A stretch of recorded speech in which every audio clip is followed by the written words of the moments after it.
낭망이 사라질 때까지 기도하라. 시편 42편 1절에서 5절 말씀입니다. 하나님이여, 사슴이 시냇물을 찾기에 갈급함같이 내 영혼이 주를 찾기에 갈급하니이다.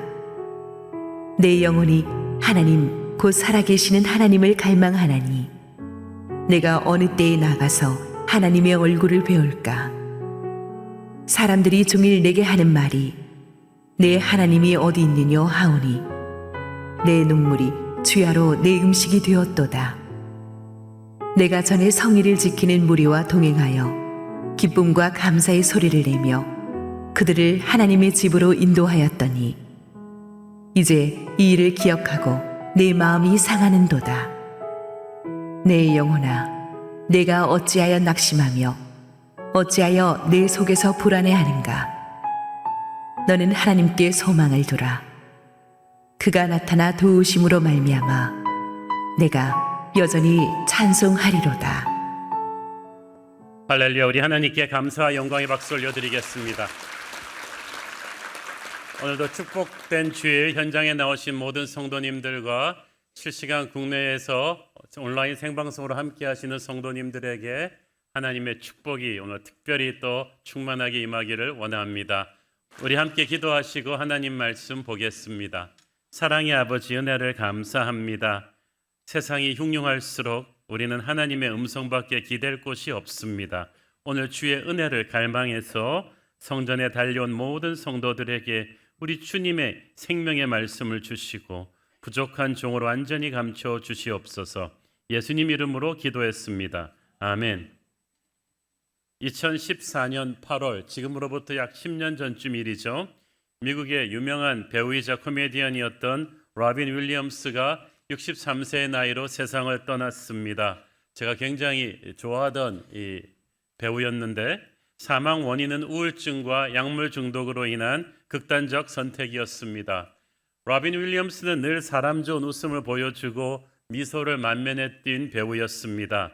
Good Will Hunting, 패치 아담스, 굿모닝 베트남, 주만지 등의 주옥 같은 헐리우드 블록버스터 명작을 남겼던 그는 특히 죽은 시인의 사회에서 이 키팅 선생님으로 열연하면서 교탁 위에 올라가서 낭송했던 캡틴 오 캡틴이라는 시가 우리 모두의 가슴 속에 아주 영화 속의 명장면으로 남아 있죠.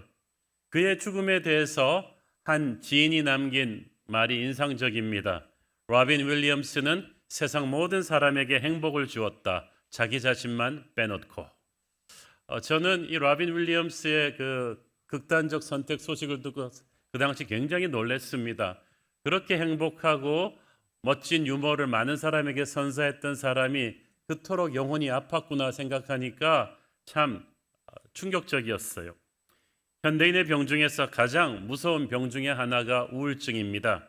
전 세계에서 하루에 우울증으로 자살 시도하는 사람만 2,000명이 넘습니다. 특히 코로나 팬데믹을 거치면서 미국 성인의 경우는 41%가 우울증과 불안장애에 시달리고 있는데 한국도 지난해 기준 이 우울증 불안장애 환자가 180만이 넘었습니다. 공식 통계가 그러니까 비공식은 훨씬 많겠죠. 대도시에 사는 사람들은 한 4분의 1 이상이 우울증 증세를 가지고 있다고 보면 된다고 합니다. 그래서 세계보건복지기구는 이제 우울증은 제2의 팬데믹 전염병이라고 할 정도입니다. 사람들이 이 우울증에서 탈출해 보기 위해서 별의별 수를 다 쓰고 있지 않겠습니까? 술도 마셔보고 노래방도 가보고 휴가도 가보고 하면서 온갖 발버둥을 쳐보지만 선진국일수록 이 만연하는 우울증 증상이 더 심해가고 일정하고 있습니다. 인간적인 노력으로 이 문제를 뿌리 뽑기는 거의 어렵다는 얘기죠. 근데 오늘 본문에 보면 좀 특이한 점이 있는데 성경이 우리 인간을 너무나 잘 알고 계신다는 거예요. 5절을 보십시오. 내 영혼아 네가 어찌하여 낙심하며 어찌하여 내 속에서 불안해하는가. 놀랍죠?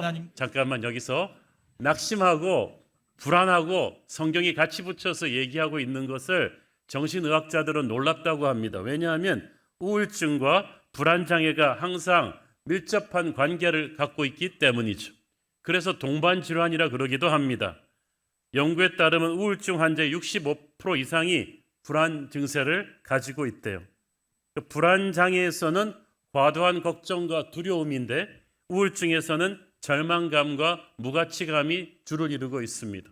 우울증이 과거에서부터 온 상처에 기초를 두고 있다면 불안감은 이제 미래에 일어날 상처에 대해서 미리 예측하는 것입니다. 그래서 우울증과 불안감이 함께 겹치면 자살 충동이 일어날 가능성이 높습니다. 우리나라가 지금 OECD 국가 중에서 자살률이 세계 최고입니다. 아주 부끄럽고 힘든 기록인데 근데 자살하는 분들의 80~90%가 우울증입니다. 우울증에는 다양한 원인이 있을 수 있다고 하죠. 첫째가 유전적 원인인데 가족 중에서 우울증을 앓은 사람이 있으면 발병 위험이 높습니다. 여성들의 경우는 임신, 출산, 폐경 같은 호르몬 변화로 인해서 우울증을 유발할 수가 있습니다. 둘째 원인이 이제 스트레스와 트라우마죠. 가정 폭력이라든지 학교에서의 왕따나 학폭 경험, 직장에서의 과도한 압박 등에 의해서 우울증이 생깁니다. 셋째가 관계 단절로 인한 외로움입니다. 이혼을 했다거나 사별했다거나 믿었던 사람한테 배신당했다거나 낯선 곳으로 이사해서 또는 은퇴해서 완전히 새로 바뀌어진 인간관계에 적응해야 될 때 이 외로움으로 인한 우울증이 옵니다. 네 번째는 원인은 하려고 하던 일의 실패입니다. 계속되는 시험에 실패한다든가 구직을 실패한다든가 직장에서 계속 좌천된다든가 실직이나 새로 가게를 차렸는데 재정적인 어려움에서 벗어나지 못할 때 또 자기 외모로 인한 낮은 자존감의 경우도 이 우울증을 증폭시킨다고 합니다. 다섯 번째가 육체적인 원인이죠. 수면 부족, 운동 부족도 다 우울증을 유발합니다. 그래서 전문가들은 충분히 자고 하루 30분씩 햇볕 받으면서 운동하라고 조언을 합니다. 어찌됐든 이 우울증은 이제 현대인의 심각한 병인 것은 확실합니다. 또 어떤 분들은 예수 믿는 크리스찬들은 우울증 걸리면 안 되지 않나요? 예수 믿는 내가 왜 이렇게 낙담하고 있죠? 라면서 자책하는 분들이 많이 계십니다. 그런데 그러실 필요 없습니다. 성경의 영웅들이었던 모세나 엘리야나 에레미야도 보면 영적으로 탈진돼 가지고 심각한 우울증의 늪을 지나는 때가 많았기 때문이죠. 오늘의 본문 말씀에서 내 영혼아 네가 어찌하여 낙심하며 네가 어찌하여 네 속에서 불안해하는가 라고 외친 사람도 불신자가 아닙니다. 그는 성전을 섬기는 레위인들 중에 고라자손이었습니다. 시편 42편은 고라자손이 쓴 것인데 학자들은 다윗의 때에 정확하게 말하자면 압살롬의 반역 시기에 다윗이 모든 것을 잃고 반란군에 쫓겨서 예루살렘을 쫓겨나서 광야로 도피 생활을 할 때 다윗 왕의 곁을 끝까지 지근지척에서 지켰던 그래서 그의 탄식과 기도를 지켜보았던 고라자손이 썼을 거라고 합니다. 그래서 고라자손이 쓰긴 썼지만 이게 다윗의 필체랑 굉장히 비슷한 것이 이 망명생활하면서 쫓겨다니는 다윗의 처절한 눈물의 예배를 지켜보았던 고라자손이 썼기 때문에 쓰긴 고라자손이 썼지만 결국은 다윗의 그때 심정을 대변한 시편이라는 거죠. 그들은 지금 고라자손도 성전의 성가대원이고 문지기였는데 이제 압살롬에게 예루살렘을 뺏기고 성전을 뺏겨서 더 이상 예배를 드릴 수가 없게 되었어요. 그래서 다윗 왕이나 고라자손이나 그것이 너무 마음이 처참했습니다. 원래 구약 시대는 성전의 예배를 중심으로 신앙생활을 했는데 성전에 나가 예배를 드리지 못하니까 하나님과의 만남의 자리가 없어졌어요. 그래서 그 안타까움이 더해져 가지고 영적인 침체, 우울증에 빠지게 되었습니다. 사실 저도 이 마음은 이해가 됩니다. 코로나 때 대면 예배 못 드리고 텅 빈 예배 공간에서 카메라만 보면서 목회할 때 저나 대한민국의 모든 목사님들이 집단 좀 우울증에 빠졌었죠.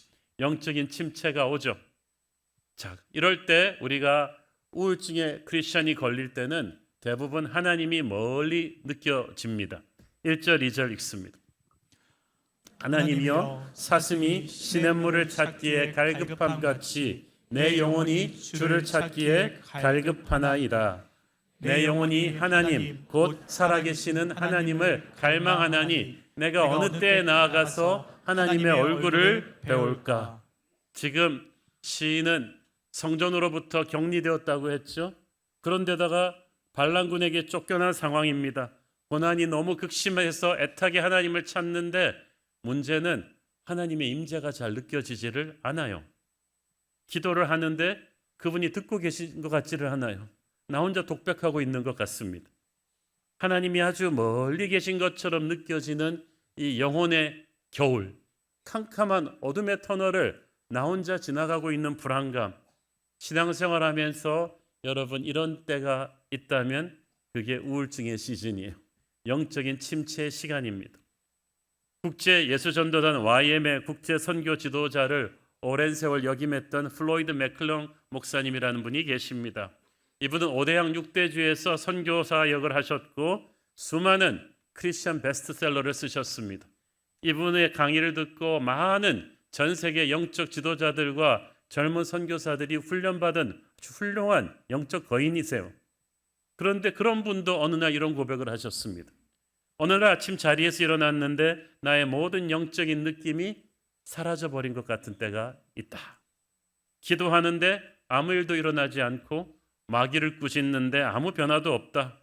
경건의 연습도 해보고 친구들에게 중보기도도 부탁해보고 생각할 수 있는 모든 죄를 고백해보고 사람들에게 용서도 구해본다. 금식도 한다. 그런데 아무 느낌이 없다. 이 영적인 슬픔과 우울감이 얼마나 갈지 도대체 짐작도 되질 않는다. 며칠, 몇 주, 몇 달이나 이래야 되나? 내 기도는 마치 천장에 막혀서 더 이상 하늘로 올라가지 않는 것 같다. 그래서 울부짖는다. 도대체 내가 뭐가 잘못된 거냐? 그런데 우리한테 뭔가 잘못돼서 그런 건 아닙니다.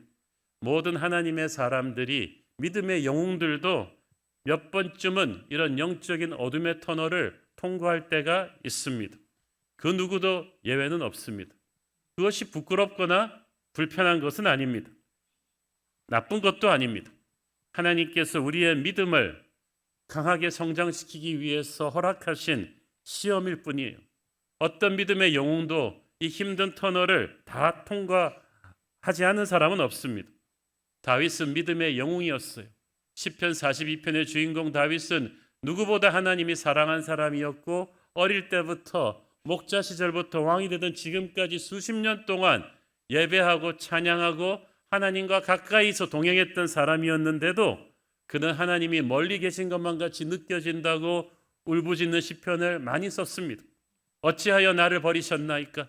어찌하여 멀리 서셨나이까? 어찌하여 도움을 구하는 나의 외침을 외면하시나이까? 어찌하여 당신의 얼굴을 내게 숨기시나이까? 여러분이 영적인 우울증의 시즌을 지날 때 이 다윗의 심정을 느낄 수 있지 않습니까? 다윗이 압살롬 반역 사건으로 광야에 쫓겨다닐 때 그와 동행하던 고라 자손이 그 다윗의 눈물을 이 시편 42편에 기록해 놓았습니다. 하지만 하나님이 다윗한테 실제로 멀리 계셨던 건 아닙니다. 다윗이 그렇게 느꼈을 뿐이죠. 하나님께서는 내가 너를 떠나지 않고 버리지 않을 것이라고 하셨지 네가 나의 존재를 임재를 항상 확실하게 느낄 거라고 하지는 않으셨어요. Feelings come and go. 느낌은 있을 때도 있고 없을 때도 있어요. 하나님이 멀리 계실 때 우리는 하나님이 내게 화가 나셨거나 내 어떤 죄로 인해서 나를 징계하신다고 생각합니다. 물론 우리의 죄 때문에 징계하실 때도 있습니다.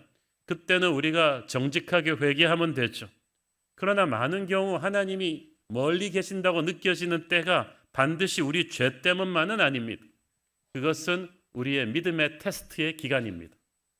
어떤 제품도 만들어 놓고 품질 테스트를 해보지 않고 시장에 내보지 않은 경우는 거의 없습니다. 믿음을 헬라어로 피스티오라고 하는데 이 피스티오라는 단어의 의미 중에 하나가 이 테이블에다 놓고 흔들어서 시험해 본다는 뜻이거든요. 하나님이 우리의 믿음을 반드시 시험해 보십니다. 하나님의 임재가 확실하게 느껴지지 않을 때도 계속해서 하나님을 신뢰하고 예배할 수 있는가를 보십니다. 그걸 보신 뒤에 약속의 땅으로 들이시는 거예요. 우리가 예수 믿은 지 얼마 안 돼가지고 영적으로 어릴 때는 하나님이 우리한테 많이 참아주시죠. 우리 감정이 막 롤러코스터처럼 기복이 심해도 그냥 어리니까 감정을 잘 받아주시고 이기적이고 철없는 기도 막 해도 곧잘 응답해 주십니다. 그러나 그때는 아기 같은 우리가 그래야 하나님을 믿기 때문이에요. 그러나 점점 믿음이 성장하면서는 하나님은 더 이상 아기처럼 우리를 대하지 않으시고 조금씩 멀어지기도 하시면서 우리의 믿음을 강하게 하십니다. 아기책에는 그림책이 많지만 점점 아이가 클수록 그림책이 없어지죠. 이제 그림을 보지 않아도 점점 믿을 수 있기 때문이에요. 하나님께서는 우리가 하나님을 느끼는 것보다, 감정에 의존하는 것보다 하나님을 의지적으로 신뢰하기를 원하세요. 느낌이 아니라 믿음이 하나님을 기쁘시게 합니다. 낭망한다, 우울하다, 이건 느낌이지 사실이 아니에요. 오래전에 한 기관차의 화물칸을 점검하던 직원이 있었습니다. 그가 이제 저녁 무렵에 퇴근하기 전에 파이널 체크로 냉동칸을 점검하고 있었는데 그만 밖에 있던 직원이 아무도 없는 줄 알고 밖에서 이 냉동칸 화차 문을 잠그고 퇴근해 버렸어. 뒤늦게 이 직원이 그걸 알고 안에서 살려달라고 문 열어달라고 두드리는데 이미 해는 져가면서 어둑어둑해지고 직원들은 다 퇴근해 버려서 아무도 그의 외침을 들어주지 않았습니다. 절망감에 사로잡힌 직원은 벌떡 주저앉았고 떨기 시작했습니다. 이 직원은 비상의료 시스템에 대해서 훈련받은 사람이고 이 냉동칸의 상황을 잘 아는 사람이, 그게 문제가 됐어요. 내 의학 상식으로는 이 냉동칸의 온도, 이 추운 온도에서 있으면 얼마 안 돼서 내 몸이 얼어붙기 시작하고 피가 안 돌기 시작하면서 나는 서서히 동사에서 죽어가겠지라는 생각을 막 하기 시작하니까 앉아서 막 파리하게 다다다닥 떠는 거. 그 다음날 아침에 칸문을 열어보니까 이제 이 사람이 몸이 굳어서 죽어 있었어요. 근데 문제는 사인이 동사가 아니에요. 이미 그 차는, 그 냉동칸이 하루 전에 전기 고장으로 전기가 나가가지고 그 안의 온도는 밖의 온도보다 그렇게 춥지 않았다고 합니다. 정상적인 온도인데 문제는 이 사람이 그걸 확인하기보다 이미 자기의 생각으로 나는 죽어간다, 여기는 춥다, 나는 죽어가고 있다, 생각으로 자기를 죽이기 시작한 거예요. 낭망의 느낌이 이렇게 무섭습니다. 팩트가 아닌데도 나의 경험과 지식으로 낭망하기 시작할 때 우리의 영혼도 이렇게 굳어버릴 수 있다는 거예요. 많은 성도들이 낭망하고 우울해할 때는 하나님이 멀리 계신다고 느끼기 때문인데 느낌은 느낌이지 팩트가 아닙니다. 그러므로 근데 마귀는 우리의 우울한 느낌을 팩트처럼 착각하게 만들고 우리의 믿음을 무너뜨리려고 합니다. 그래서 마귀가 가장 자주 사용하는 방법은 우리가 인생이 힘들고 우울할 때 우리 옆에 사람들을 통해서 우리의 느낌이 사실인 것처럼 막 부추기는 거예요. 3절 읽습니다. 사람들이 종일 내게 하는 말이 내 하나님이 어디 있느냐 하오니 내 눈물이 취하로 내 음식이 되었도다. 이 주변 사람들이 계속 말하는 거예요. 네가 정말 하나님의 사람이라면 왜 하나님이 네 형편을 돌아보지 않는 것이냐? 왜 너는 이 모양 이 꼴이냐? 남들은 잘 나가는데 너는 왜 이렇게 가난하고 너는 왜 이렇게 빛을 못 보고 있느냐? 안 그래도 힘든데 상처에 막 소금을 뿌리는 거죠. 지금 시편 42편이 어떤 상황에 쓴 거라 그랬죠? 다윗과 그의 충직한 얼마 안 남은 신하들이 압살롬에게 모든 걸 뺏기고 권좌를 내어주고 예루살렘을 내어주고 도망하던 상황이에요. 안 그래도 마음이 서럽습니다. 당시 영악하던 사람들은 이미 다 늙고 운명이 다한 다윗 왕을 포기하고 전부 압살롬 편에 줄을 섰어. 그러고 나니까 이 사람들이 다윗을 따라간 고라 자손을 비웃은 거예요. 너 어쩌려고 이미 침몰하는 배에다가 같이 타고 있는 거냐? 너 그러다 같이 죽는 거야. 그러면서 다윗에게는 이제 소망이 없다. 그렇게 비웃었어요. 다윗도 다윗을 따라던 충신들도 그 말을 들으니까 너무 절망스러웠어요. 여러분의 우울한 밤을 지날 때 이렇게 마귀는 주변 사람들을 통해서 온갖 부정적인 소리를 여러분에게 집어넣을 것입니다. 이때 흔들리지 말고 정직하게 여러분의 느끼는 마귀가 부추기는 그 느낌 때문에 부스러진 여러분의 감정을 하나님께 쏟아놓기를 바랍니다. 화나고 속상하고 답답하다고 그냥 그대로 말씀드리셔야 돼요. 서럽고 짜증나고 힘들다고 말씀드리셔야 돼요. 여러분이 하나님한테 안 하면 누가 가서 하겠어? 여러분이 이 감정을 하나님 앞에 풀어놓지 않고 딴 사람한테 풀어놓는 순간 마귀의 각본대로 해주는 거예요. 이렇게 절망적인 느낌도 솔직하게 하나님 앞에 가서 풀어놓는 게 이게 하나님이 기뻐하시는 거예요. 이게 믿음 고백이에요. 그래도 여러분이 하나님이 아버지라고 믿으니까 그렇게 한 거잖아요. 그래도 하나님밖에 없다고 믿으니까 하나님한테 가서 쏟아놓는 거지. 마귀가 원하는 거는 다른 쪽이에요. 우리 느낌에 하나님이 멀리 계신 것 같으니까 하나님과의 대화를 끊어버리는 거예요. 마귀는 우리가 하나님한테 삐져가지고 대화를 끊기를 원해요. 하나님 정 그렇게 나오시겠다는 거죠? 좋아요. 그럼 나도 하나님하고 말 안 할래요. 그리고 하나님으로부터 더 멀리 도망가가지고 괜히 딴 사람한테 하소연하는 거예요. 여러분도 사랑하는 사람이 힘들 때 다른 데 가서 속내를 털어놓을 때 제일 속상하잖아요. 하나님도 그러십니다. 여러분 느낌에 하나님이 멀리 계신다고 느껴질수록 하나님 앞에 나와서 속을 털어놓아야만 합니다. 그걸 하나님이 기다리실 거예요. 그것 자체가 믿음이에요. 낙심을 극복하는 기도는 보통 기도로는 안 돼요. 첫째는 은혜의 과거를 기억하는 기도를 하십시오. 4절 읽습니다. 내가 전에 성의를 지키는 무리와 동행하여 기쁨과 감사의 소리를 내며 그들을 하나님의 집으로 인도하였더니 이제 이 일을 기억하고 내 마음이 상하는 도다. 시인은 다윗 왕을 도와서 예배를 관장하던 사람이었어요. 이 반역이 일어나기 전에 예루살렘 성전의 예배는 파워풀했습니다. 다윗 왕 자체가 엄청난 예배자였기 때문에 항상 왕을 중심으로 드리는 예배를 이 고라 자손이 인도할 때 그 찬송과 기도 소리들이 메아리치는 것은 얼마나 쩡쩡했는지, 하나님의 성령이 나한테만 부어지는 것 같은 그런 감동의 순간들을 기억해 냈어요. 처음에는 그거 기억하고 오늘날의 비루한 현실과 비교하니까 마음이 힘들었어요. 처음에는 마음이 상했습니다. 그러나 은혜를 기억하기 시작했다는 게 중요해요.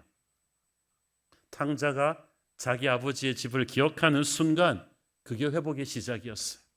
아버지의 집에서 행복했던 순간과 자기 현실은 너무 비참해졌지만 이제 어디로 돌아갈 수 있는지를 알게 된 거거든요. 여러분은 고아가 아니라 돌아갈 집이 있어요.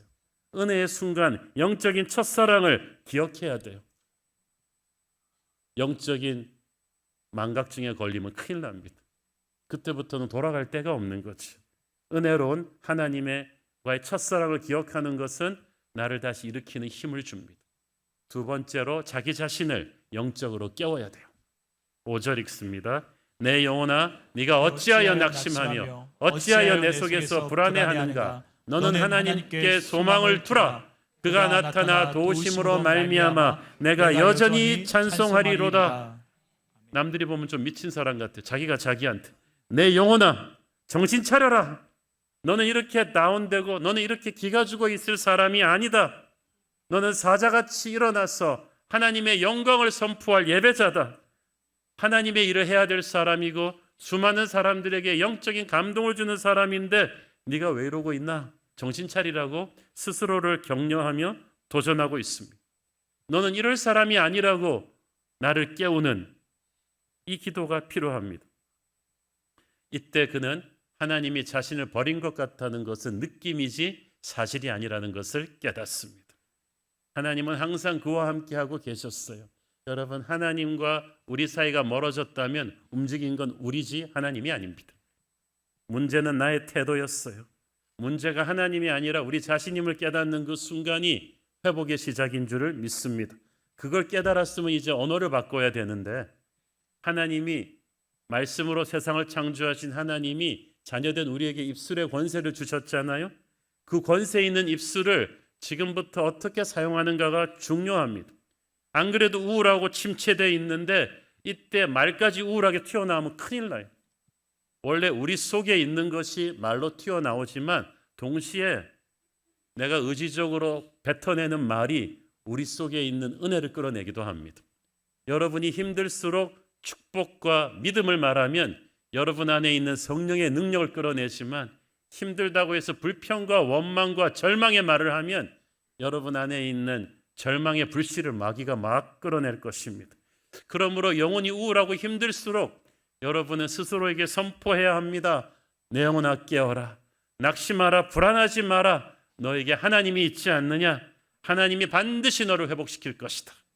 이 축복을 선포하고 믿음을 선포할 때 여러분의 선포한 말이 하나님의 임재를 강력하게 느끼게끔 도와줄 것입니다. 지금 이 설교를 듣고 계신 분들 중에 겉으로는 괜찮아 보여도 지금 심각한 영적인 탈진, 우울증에 와 계신 분들이 계실 것입니다. 저는 여러분의 인생 사연을 자세히 모르기 때문에 겨우 그 정도 고통 가지고 그러냐고 말할 수가 없습니다. 그러나 여러분이 어떤 상황에 처해 있든 하나님은 여러분의 하나님이십니다. 물이 흘러가면서 작은 구멍도 다 메꾸듯이 지금 여러분을 괴롭히고 우울하게 하고 있는 그 많은 근심과 걱정들과 아픔들까지 이 시간에 하나님의 은혜가 어루만지고 치유하실 줄 믿습니다. 세 번째로 우울증을 돌파하는 기도는 하나님을 기대하며 기도하는 것입니다. 5절에 하나님께 소망을 두라 하는 말은 보통 기도가 아니라 하나님을 기대하면서 기도하라는 뜻이에요. 기대와 기도는 발음이 거의 비슷한데 사람들이 기도는 하는데 기대는 좀 안 하면서 하는 것 같아요. 에휴, 할 수 없으니까 기도는 하지만 어차피 안 될 거야. 어제까지도 안 됐는데 지금이라도 되겠어? 아마 그렇게 된 것은 여러분이 오랫동안 기도하고 또 기도했는데 응답이 빨리 안 올 때 맥이 빠져서 그러셨을 거예요. 성경은 그런 분들의 심정을 충분히 이해합니다. 잠언 13장 12절 소망이 더디 이루어지면 그것이 마음을 상하게 하거니와 소망이 이루어지는 것은 곧 생명나무니라. 소망이 더디 이루어진다. 여러분 지금 그 스테이지에 계신다면 기도하기 싫으실 거예요. 다른 사람들한테 민망해서 기도 제목 더 나누기도 싫을 거예요. 나보다 먼저 응답받은 다른 성도들 축하해주고 싶은 마음도 솔직히 잘 없을 것입니다. 다 같이 배우자를 위해 기도하는데 그 그룹에서 한 명이 먼저 결혼하게 되었다. 축복하는 다른 사람들의 얼굴이 복잡할 것입니다. 다 아기가 안 생겨서 기도하는 소그룹에서 첫 번째 커플이 아기가 생겼다. 축복하는 마음보다 다른 커플들의 섭섭한 마음이 더하겠죠. 다 같이 개업해서 다 장사 안 되면 좋은데 어떤 가게는 치고 나가면서 문전성시를 이룬다. 같은 순에 있다. 같이 CS를 했는데 왜 저 집은 저렇게 되었을까? 속상하죠. 마음이 상하게 된다는 것이 그 뜻입니다. 그런데 모든 믿음의 영웅들은 자신이 받은 약속의 말씀이 이루어지기까지 많은 세월을 인내했던 사람들이었어요. 참 하나님께서는 마술방망이가 아니세요. 자판기 기도가 안 되는 거예요. 내가 기도 똥 동전 넣으면 바로 응답이 톡 튀어나오지를 않아요. 전부 10년, 20년 하나님의 시간을 기다리게 하십니다. 아브라함이 25년을 기다렸잖아요. 약속의 말씀을 받고 그것이 이루어지기까지. 이게 참 답답해요. 이때 우울증이 옵니다. 인생이 답답하고 힘든데 다른 사람들은 계속 악셀레이터 밟고 나가고 있는데 나만 파킹 브레이크에 걸려 있는 것 같을 때, 내 앞에 장애물이 이게 좀처럼 거쳐지지가 않을 때 마음이 우울해지는 것을 참 조심해야 됩니다. 믿음 좋은 사람도 상관이 없이 자기 절망의 늪에 빠질 수 있거든요. 하나님은 어디 계신가? 그런데 이럴 때 정말 갑절의 예배가 필요합니다. 회개할 걸 회개하고 정리할 걸 정리하면서 하나님 앞에 이럴 때 더 간절히 엎드려야 돼요. 지금 1절에 보니까 목마른 사슴이 시냇물을 찾아 헤매는 것 같이 내 영혼이 주를 찾기에 갈급하다 그랬잖아요. 이거는 그냥 은유법이 아닙니다. 다윗은 지금 실제로 광야에서 맹수들에게 쫓기고 사방에서 지치고 지쳐서 헐떡거리는 사슴이 이 시냇물을 찾아서 달려오는 그 모습을 보면서 저게 내 모습이구나. 압살롬에게 쫓겨다니면서 밥도 제대로 못 먹고 물도 제대로 못 마시고 생명이 경각에 달한 채로 도망가는 자기의 모습이, 그러면서 오직 구원자이신 하나님께 매달리는 자기의 모습이 그렇다고 하는 거죠. 이 사람이 자기가 드리는 기도는 보통 기도가 아닌 거죠. 절박하기 때문에 기도하지 않고는 돌아버릴 정도의 낭만의 숲에서 그는 결사적인 기도로 뚫고 나옵니다. 여러분도 그렇게 하기를 바랍니다. 하나님을 기대하며 기도한다는 것은 우리의 뜻이 아닌 하나님의 뜻이 이루어질 것을 믿는 것입니다. 문을 두드리라 그러면 열릴 거라 그랬지만 내가 두드린 문이 열리는 문은 꼭 아닐 수도 있어요. 잘못된 문을 두드렸다면 하나님이 이 힘든 시즌에 그걸 밝혀주시고 다른 문으로 인도하실 수가 있습니다. 사실 압살롬은 다윗이 일찌감치 후계자로 점찍었던 다윗을 닮은 영특한 아들이었습니다. 그래서 압살롬은 키울 때 별다른 징계나 제지를 하지 않았어요. 그런데 그 압살롬이 반역을 일으킬 줄 누가 알았겠어요? 하나님의 후계자는 압살롬이 아니라 솔로몬이었어요. 그걸 이 목숨을 잃을 뻔한 반역을 겪으면서 다윗은 깨닫게 되었어요. 잘못된 것을 기대했던 다윗이 이 반란 사건을 통해서 하나님이 예비하신 새로운 축복의 문을 보게 되었죠. 우리도 만약 압살롬처럼 잘못된 목표를 가지고 기도해 왔다면 하나님이 그 소망이 무너지게 하실 거예요. 그 무너지는 과정이 고통스럽지만 이걸 견디면 하나님이 새로운 하나님의 소망 솔로몬을 열어주실 줄로 믿습니다. 그러므로 여러분 낭망했던 자리에서 다시 눈물을 닦고 일어나기를 바랍니다. 하나님을 기대하면서 다시 기도하기 시작하십시오. 우울증과 불안감은 단짝이라고 했어요. 불안감은 자꾸 미래가 안 좋은 쪽으로 흘러갈 것이라는 두려움입니다. 이건 기대감이 없는 것보다 더 무서워요. 나쁜 기대감을 갖고 사는 거죠. 내게 뭔가 좋지 않은 일이 일어날 것이라는 두려움. 이거를 특별히 여러분이 주변 세상을 너무 열심히 바라보면 그런 게 생겨요. 개업을 했는데 요즘 중년에 개업하는 사람들 다 망한대더라. 이런 소리를 들으면 나도 망하지 않나? 극심한 불경기라서 졸업하는 청년들이 직장을 못 잡는 데다 이 뉴스를 여러분이 계속 묵상하고 있으면 우리 애도 그렇게 되지 않을까? 자꾸 이런 생각을 하는 거죠. 크리스찬으로서 이런 두려움에 빠지는 것은 정말 위험합니다. 다윗이 압살롬의 반역으로 쫓겨갈 때 악한 자들이 말했습니다. 하나님께서 다윗 너의 나라를 압살롬에게 넘기셨다. 넌 이제 끝났다. 그게 여론이었어요. 그게 SNS 뉴스의 대부분의 포인트였어요. 그러나 다윗은 그 말에 흔들리지 않았어요. 그 말을 받아들이지 않았어요. 그것을 그때 다윗을 지켜보며 썼던 시편 42편의 고라자손이 증명하잖아요. 그는 오직 하나님의 도우심을 바라보았어요. 결국 하나님이 압살롬을 물리치시고 반란을 진압하셨죠. 하나님의 나라는 압살롬의 나라가 아니라 다윗의 나라로 선포되었습니다. 악한 자들의 저주가 틀렸어요. 여러분, 여러분에 대한 세상의 예언은 틀릴 거예요. 우리는 예수의 보혈로 거듭난 하나님의 자녀들입니다. 주의 보혈로 지키는 우리를 악은 만지지도 못한다고 했어요. 그러므로 전문가들이 세상 사람들이 여러분은 망할 것이다, 안 될 것이다 그랬을 때 그걸 듣지 마세요. 거기에 흔들리지 마세요. 그냥 반사 안 되는 건 너나 망해. 우리는 생각 안에서 미래에 대한 나쁜 두려움을 조장하는 이 마귀를 몰아내야 돼요. 지금 우리가 어둠의 시즌을 지나고 있는 건 사실입니다. 그렇지만 이것은 지나는 것이지 머물러 있는 것이 아닙니다. 우리를 위해서 독생자 그리스도 예수를 죽이기까지 하신 하나님께서 설마 우리 인생을 망치려고 여기까지 끌고 오셨겠어요? 하나님은 우리 인생을 향한 크고 놀라운 끝이 있으신데 그 끝에 가기까지 우리의 믿음을 원숙하게 하시고 준비시키려는 것뿐입니다. 지금 지나가고 있는 고난의 터널이 영원하지 않다는 것을 믿으셔야 돼요. 우울할 때 하는 기도는 이렇게 하나님을 기대하는 마음으로 계속해야 되는 거예요. 그런 기대감을 갖고 기도하지 않으면 우리는 하나님의 임재를 잘 느끼지 못하게 되고 하나님의 임재를 느끼지 못하고 이 침체된 시즌을 지나게 되면 인생이 무기력해집니다.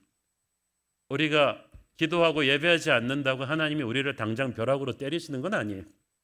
그러나 기도하지 않으면 그날 우리의 인생에 필요한 모든 영역이 하나님의 능력으로 채워지지 못하기 때문에 이거는 예방주사 안 맞고 독감 바이러스 걸리는 것처럼 마귀의 공격에 취약해지는 거죠. 우리가 예배와 기도로 예방 백신을 충분히 맞고 독감에 걸리면 조금 아파도 금방 낫잖아요. 우리 안에 있는 하나님의 능력은 우리가 기도해서 성령의 산소를 계속 호흡해서 드릴 때 우리를 강하게 만들어 줍니다. 제가 코로나 때 주일 예배 끝나고 집에 와서 뉴젠 우리 주일학교 전도사님들이 하시는 예배 중등부, 고등부, 초등부 예배를 3번을 다 영상을 봤어. 3시간을 예배한 어린이 예배를. 그런데 어린이 예배 드리는데도 내가 막 살겠더라고요. 우울하고 침체될 때 그래서 우리가 포기하지 않고 우리 교회에 미래가 있겠구나 기대감을 가지고 계속해서 예배를 보면서 기도하니까 믿음이 다시 살아나요. 기도하기 위해서는 작은 믿음이라도 있어야 돼요. 그런데 큰 믿음은 기도의 결과로 태어나는 거예요. 이게 희한한 함수관계죠. 작은 믿음이 있어야 기도가 시작이 되는데 그 기도를 계속하면 믿음이 더 강해져요. 기도는 믿음을 필요로 하지만 또한 믿음을 낳죠. 그래서 우리가 작은 믿음으로 기도를 시작하면은 하나님께서 계속 빌드업을 시켜가지고 큰 믿음으로 이 침체의 늪을 지나가게 하십니다. 지금은 낭망할 수밖에 없는 힘들고 어려운 시즌을 여러분이 지금 가고 계시죠. 그러나 5절에 보면 그래도 포기하지 않고 하나님께 소망을 두면 하나님께 기대하고 기도하는 걸 계속하면 어느 순간에 그가 나타나 도우실 것이라고 했습니다. 여러분이 낭망하고 포기하는 마음이 들어도 이 기도를 포기하지 않고 있으면 어느 순간에 하나님이 기적 같은 개입을 주실 것입니다. 뜻밖의 사람이 나타나 여러분을 도와줄 수도 있어요. 그러므로 그 능력이 어느 순간에 졸지에 임하는 걸 보고 싶다면 계속해서 기대하며 기도해야 돼요. 나는 선하신 하나님을 믿습니다. 아브라함의 하나님을 믿습니다. 반드시 하나님의 때에 응답을 주시는 하나님을 믿습니다. 라고 계속 기대하며 기도할 때 독수리의 날개쳐 오르는 것 같은 그런 능력이 어느 순간부터 우리 안에서 차오르고 있는 것을 느끼게 될 것입니다. 너는 하나님께 소망을 두라. 이 말은 하나님께만 소망을 두라는 뜻이에요. 그 말은 이제 사람들 앞에 가서 비참한 소리 그만하라는 거예요. 잘 나가는 사람들 옆에서 괜히 얼쩡거리면서 어떻게 이 사람한테 좀 손을 대보면 이 사람이 도와주겠지라는 그런 기대를 하지 말라는 거예요. 그렇게 비굴하게 사지 말라는 것입니다.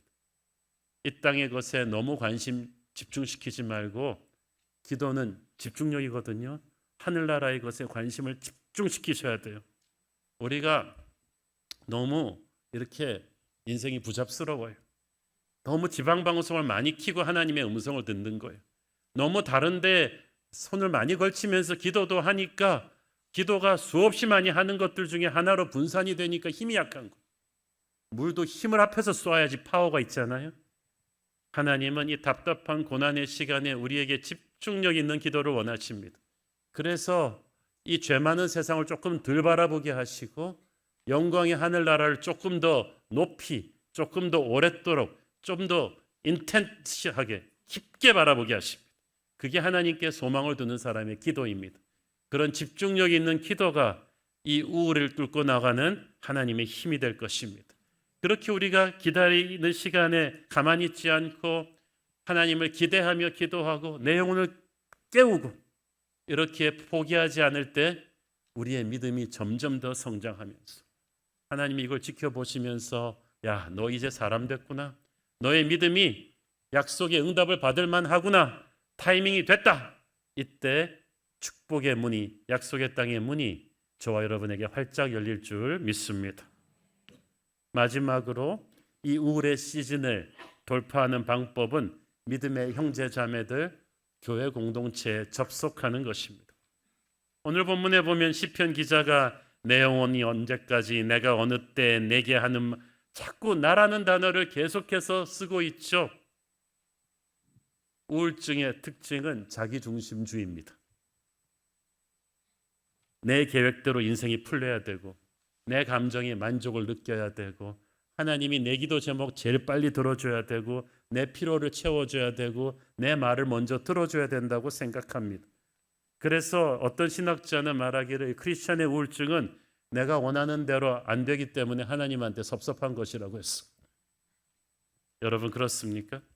그래서 이 우울증을 넘어서는 기도 중에 하나는 역설적으로 믿음의 형제 자매들을 이렇게 접속하는 거죠. 접속한다는 것은 무슨 뜻입니까? 여러분 아무리 좋은 프로그램이나 이게 있어도 일단 컴퓨터를 켜고 로그인 해야 되잖아요. 마찬가지로 교회 공동체가 있는데 여러분이 찾아가서 켜고 전원을 켜고 로그인 해야 돼요. 기도 부탁을 하고 그들과 함께 밥을 먹고 커피를 마시고 말씀을 가운데 놓고 은혜의 교제를 하는 거예요. 그게 교회 공동체에 접속하는 거예요.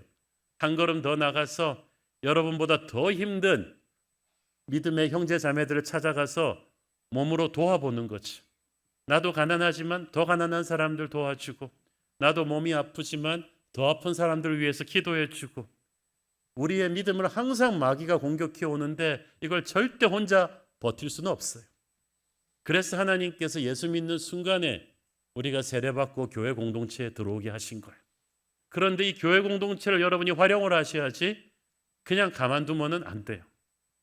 며칠 전 특세 때 제가 읽어드린 우명 공동체 한 자매님의 간증을 아직도 기억들 하실 것입니다. 이 자매님 어머니가 폐암 상태가 악화되어서 마음의 준비를 하라는 담당 의사의 청천벽력 같은 말을 들었습니다. 이 의사는 이 분야로 국내 최고의 권위자였기 때문에 빠져나갈 구멍이 없었어요. 이 자매는 2년 전에 불의의 사고로 동생을 먼저 하늘나라로 보내고 그 충격을 지금 간신히 헤어나오고 있는 중인데 이제 어머니까지 보내게 생겼으니까 얼마나 마음이 무너져 내렸겠습니까? 그런데 이 자매는 낭망에 빠지지 않고 계속 특세에 나왔어요. 그래서 어느 날 그 광야에서 죽어가던 이스라엘 백성들이 노뱀을 바라보라는 하나님의 말씀을 듣고 나와서 부르짖어서 나음을 받았다는 말씀을 그날 듣고 자기에게 주시는 레마의 말씀으로 붙잡았어요. 스스로를 깨운 거예요. 그러면서 자기가 아는 모든 교회 공동체 식구들한테 자기의 지금 이 어머니 사정을 다 기도 제목으로 나눈 거예요. 간절히 기도해 달라고. 그래서 예비, 순식구, CES 총동원돼서 전부 다 그래서 그 카톡방에서 기도 제목을 올리고 기도의 응원 소리가 들려오는 걸 캡처해서 어머니한테 그대로 보여드렸어. 어머니는 예수 안 믿으시는 분인데 교회 분들이 이렇게 기도한다고 믿음을 가지시라고. 그리고 그 다음날 정밀 검사에서 암세포가 안 보인다는 이건 기적이라는 의사의 말을 들었습니다. 만약 이 자매님이 혼자 그 문제를 가지고 끙끙 앓고 고민했다면 10중 8구 낭망하고 우울증에 빠졌겠죠. 그런데 시편 42편 기자처럼 먼저 자기 자신의 영혼에 하나님의 말씀을 선포하면서 그리고 믿음의 형제 자매들에게 접속해서 이 고민을 나누고 이 아픔과 슬픔을 나누니까 하나님께서 그 자매를 침체의 늪에서 끌어내셨습니다. 저는 가끔 교회 이방 저방을 다니면서 순예배로 혹은 커피 브레이크나 CES 예비과정 소그룹으로 모이고 있는 성도들의 모습을 밖에서 살펴봅니다. 하나같이 행복하고 따뜻한 표정들이십니다. 너무 웃고 즐거워해서 내가 들어가 보고 싶지만 제가 들어가면 안 웃기 때문에 밖에서 눈치만 보고 있는데 그런데 밖에서 보면서 저도 행복하더라고요. 각자 짊어진 삶의 무게들이 참 많을 텐데 어떻게 저렇게 웃음이 나오지? 저것이 교회 공동체에 주님의 보혈로 세워진 교회 공동체에 주신 신비한 은혜구나. 이 교회에 속해 있으니까 성도들이 이 힘든 침체의 늪을 빠져나오고 있구나. 요즘 예수 안 믿는 사람들은 힘들어서 어떻게 살까? 그 생각이 들었어요. 여러분 마음이 낙담하고 불안할 때 혼자 우울해하지 마십시오. 교회 공동체에 접속하셔야 돼요. 우리 교회 공동체들이 얼마나 따뜻하고 사랑이 많습니까?